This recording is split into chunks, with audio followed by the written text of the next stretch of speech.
Hey guys, per usual, everything on this channel is for educational purposes only and is not intended as financial advice. So this week for BraveNewCoin, did an article on EOS and BTC. I'll mainly be talking about BTC and ETH. The big thing, overarching principle, TLDW of this entire market right now is pretty much we're just waiting for stuff to happen. Wait and see, nothing's going on. Summer Cornsolidation. ETH volume's way down, BTC volume's way down, volume just down across the board everywhere. Volatility is actually down as well. There's also hard forks coming up for EOS and Zeke, even though I'm not like big believers in either of those. There's something to watch going into September, end of September. For ETH, obviously end of October, unless they push it back, which they might, who knows. And then January phase 0, ETH 2.0, whatever. So that's like in the back of my mind, not to trade chop too much, not to get too enamored with the lack of real action going on right now. Did a pod with Ledger Status, check that out. I'll put all the links in the description below. Let's get to some boring stuff first. So quarterly price charts or price action, I talk about this a lot because price has been very confined to 3 month intervals that are somehow matching, our human nature calendar, Gregorian calendar. Is that right? We've been confined. So we had 160% in Q2. Q3's been nada, -4. Nothing. It's not abnormal. To me, this just says Q2 is better than Q3. We're typically get a negative quarter following a positive quarter. I wouldn't really read too much into that, but to expect another like plus 160% in this quarter, not something that's on the cards, at least for me. So looking at beginning of October, wake me up when September ends is a legitimate meme, okay? It's a legitimate meme. Now looking at the MCAPs, not really much to say other than it's just funny how all of these are like intertwining amongst each other. It's like the shitcoin Olympics. Another thing I compare it to is like bacteria in a test tube, how you get like niche specialization where like, some prefer the top and some prefer the bottom. I don't know. It's just funny the way these split like this. I don't know if it's bots. I doubt it's people doing that. Just interesting. Looking at USDC&H, been following that past couple Weeks. Some naysayers will say that there's no correlation whatsoever, but I still like looking at it. Correlation isn't causation anyway, but if we're above 7, so 7 was like the end of the world, skies falling mark, and now we're just chilling above 7, like it's no big deal. PBOC sets the rate for this, but it's still traded openly, onshore, offshore, yuan. So it's subject to volatility, market forces, blah, blah, blah. So if this keeps going up, that's really bullish for crypto in general. And it doesn't look like it's going to come down anytime soon with the macro trade war nonsense going on. Another loose correlation that I get hammered for no reason on Twitter, looking at VIX versus BTC. Bottom line, when VIX goes up, BTC usually goes down, and it's a great time to buy. That's it. End of story. This has worked 3 of 3 times since 2014. Yes, there was a point in 2011 when you have drawdown. You have drawdown here too, eventually. Okay. I don't care. My point was, VIX is high now. Might be a good time to buy. Again, not investment advice. Looking at USDT versus the Bitfinex premium. Again, another loose correlation. Anytime USDT is sub $1, it's generally bearish for crypto as a whole. Anytime we're below, anytime Bitfinex is above Coinbase, it's generally also less bullish, more bearish. If cash buying is leading on Coinbase, that's usually pretty bullish compared to Bitfinex anyway. Looking at CME futures contracts, we have an expiration coming up at the end of the month, 9 days here. Kind of leads in nicely to this triangle consolidation that we've had for the past couple months here. I should count it. How many days is it? It can't be 200 days. Maybe it's like 50 days, 60 days, whatever it is. It's a decent amount of time compared to the 3 months of straight up we had. So it'll be interesting to see how that affects things. It almost always does. You can see all these ellipses, just me highlighting these expiry rollover dates have generally been top or bottom. We've generally pulled back. If we get continuation after a contract expiration, it's typically extremely bullish, like we did here.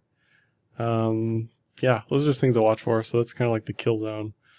August 30th, and then what is it, 2 days after August 30th? I don't know, but I'll have to add that the next contract when the rollover date is. Looking at BTC dominance, I haven't seen anybody else talk about this rising wedge besides me, so maybe it's just me. But in general, rising wedges are bearish because it's sort of like a plane that goes up and up and up, and then eventually it runs out of buyers and it just falls down to earth. For BTC specifically, we haven't seen that. We've actually seen these rising wedges act as bullish consolidation.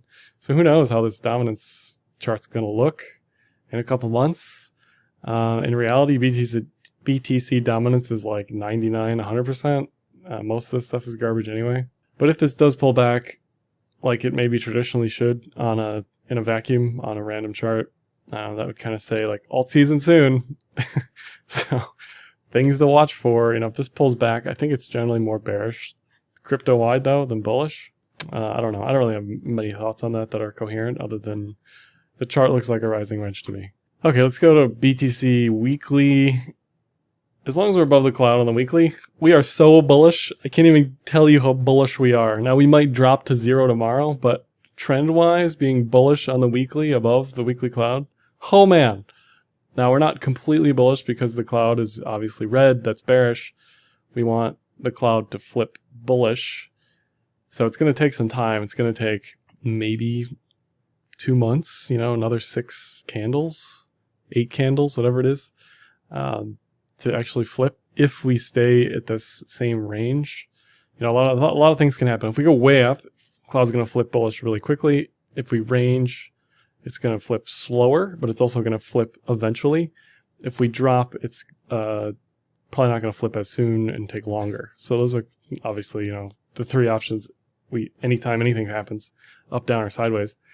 But that's what I'm watching specifically is if we get this bullish cross. We got a bearish cross at the bottom, so it's not like it's always amazing, right? But something to watch for, certainly.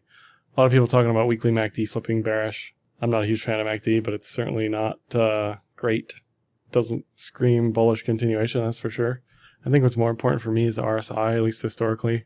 If we're above 50, we're bullish. If we're below 50, we're bearish. If we bounce on 56, 55, game on like Donkey Kong once again. If we get denied and drop below 50, then I get more concerned. Historically, we've actually spent very little time since 2015 below 50 on RSI. So it's certainly something to watch. But I do like 8692, 8292 region for buys. Now, the most bearish thing that could happen is this just drops below Kijun and just visits the bottom of the cloud, which would be like 65-ish, 62. I don't know what it is on the index here. But it should bounce. If it does drop, it should bounce at 8.5, make a decision from there. But as long as it's in the cloud, just like it is on the daily, any of this is possible. You can go from 10 to 6, back up to 10, back down to 6. There's a reason that in general, when price is in the cloud, it's a no trade zone because it's indeterminate trend, just ranging. Daily OG Pitchfork, we're above the median line. Again, that tells me we're more bullish than bearish. If we break down below the median line, then we can talk about bearish targets again. But as long as we're holding above, we are super bull compared to where we could be. Definitely. We're more bearish when we get up here just because we're super far away from the mean. We're more bullish down here because we're super far away from the mean. When we're at the mean and above the mean consolidating, we're pretty bullish. That's what's happening right now. You can see from 2015 to 2017, we snaked in and around this sucker and just stayed trending. So like I said in the article for BNC, if we just stay in the mean, we'll hit 20K by July 2020. 20K by 2020. There you go. On the daily, again, this triangle thing, September 23rd is backed futures. I don't think it's going to have a huge impact immediately, but certainly an event to consider. Long short data on Bitfinex hasn't really moved over the past couple of weeks, and support, heavy support, if we drop below out of the triangle, is down at 8.2 here again, just like the Kijun, 8.2, 8.5, all these levels, definitely a buy. You can see a massive VPVR node, the 200 EMA, and the yearly pivot. Now, if we break above, we're looking at 22K. So symmetrical triangle, it's on a knife's edge. You can go 50-50. If we are on the bottom half of the triangle, it's certainly more bear than bull, but it could go either way until it breaks, until we get actual volume, which isn't there. Nothingness in the cloud, consolidation. The most bullish thing would be to break above this triangle, break above the cloud, get a bullish TK cross, then we can start talking about 22K. But until then, it's just going to, stay sideways. 12.1, 12.2, good level to watch. 9.4, good level to watch as far as the range is concerned. But there's no reason to get, mega bull, mega bear until we make a decision. We're just consolidating. No volume, summer volume. People are at the beach hanging out. Let's talk about ETH. My big thing with ETH is the selling pressure from ICO treasuries, which admittedly isn't much, but when the volume is next to nothing, this just doesn't get absorbed and price goes down. I mean, it's just really that simple. It's like A plus B equals C, right? Or 2 plus 2 equals 4. This is maybe 100,000 is a lot of ETH. 300,000 is definitely a lot of ETH. That was a couple months ago. But, August, 45,000 ETH, that's not much. But when there's no buy pressure, it just doesn't get absorbed, price goes down. So there's still 2 million sitting, at least in ETH and ICO treasuries. So we'll see where this goes. This is a 4-hour. Again, the volume since November has just been dead. Nothing.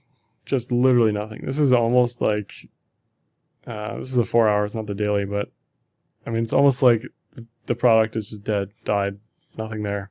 We're like, remember the doldrums from August, September, October for BTC? It's kind of like that. It's just nothing, but price is really reacting. Again, I think because these treasuries are selling. Specifically, DGIX DAO, the gold thing. I don't know if it's worth anything at all, but they're holding a ton of ETH still.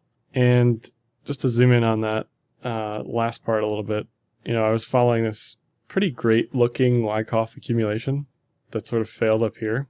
I don't know enough to remember what happens like if this fails. Clearly it wasn't great. It's like if a bullish pattern fails, we get heavy bearish reversal. So maybe that's something similar here. I think this was actually when the Digix DAO was selling, but maybe not. I think that helped.